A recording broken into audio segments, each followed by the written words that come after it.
Thank you, Madam President, Excellencies, distinguished delegates. At the outset, I congratulate the presidency of this COP28 for hosting this conference and thank the government of UAE for extending a warm hospitality to my delegation. Madam President, I bring the message of 30 million Nepali people to this conference. Our message is clear. Mountains are tortured by rising temperature. Save them first. I am deeply concerned about the finding of the recent IPCC report that states climate-induced disaster breaking records in the Himalayas. We have already lost 1/3 of our glaciers, and scientists have warned that we are going to lose another 1/3 by the end of this century. This is a wake-up call to all of us.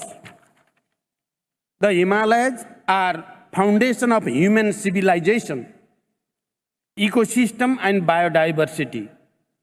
They are providing global services to the people and the planet and are the source of livelihood for billions of people downstream. Madam President, Nepal is bearing a direct, disproportionate, the damaging effect of climate change despite near zero contribution to global emissions. Due to an appalling injustice inflicted on us, our people are severely affected by climate-induced disasters such as landslide, floods, wildfire, glacier lake outburst, drought, etc. This is an utter injustice. This must stop now. In his opening remarks yesterday, the United Nations Secretary General said, and I quote, "Just days ago, I was on the melting ice of Antarctica. Not long ago, I was among the melting glaciers of Nepal. These two spots are far in distance, but united in the crisis," unquote. Similarly, in his recent visit to Nepal, he said further, and I quote, "Stop war against the nature," unquote.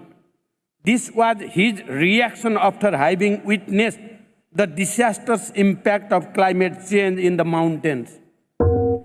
Indeed, it is a war against nature as well as humanity.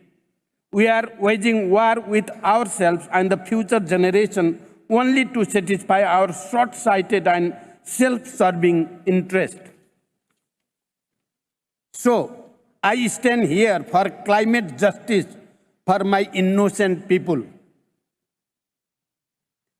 who are sheer victim of this catastrophe.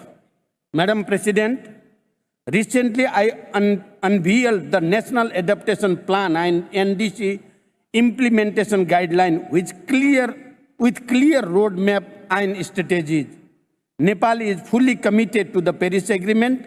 We are committed to achieving a net zero greenhouse gas emission by 2045, 5 years earlier than the global target. We will fully utilize our hydropower potential to secure the clean energy and maintain 45% forest covered land. However, our attempts to implement climate change adaptation and mitigation plans are facing serious financial and technological gaps. LDCs are more vulnerable to the impact of the climate change and are in desperate need of financial and technological support. As the chair of the LDCs, I urge the developed economies and international community for more predictable, adequate, and equitable resource and technologies for LDCs. Countries like Nepal are left behind to live on their own fate.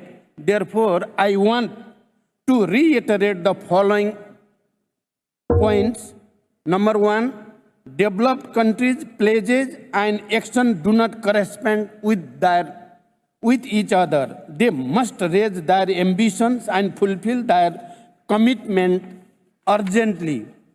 Number 2, they must scale up climate finance to make up for the $100 billion shortfall and double the adaptation finance by 2025. And ensure fair financial arrangement without condition, constant, and compliance. Third, we demand grants as our justice to address this crisis. The loss and damage fund must be predictable, simplified, and adequate for LDCs and mountainous countries. The GST report must give a clear roadmap to all, and we must act in solidarity with urgency. Number 6, finally, I strongly recommend the necessity of initiating a dialogue on mountain and climate change. I wish a grand success of this conference. Thank you for your attention. Thank you very much.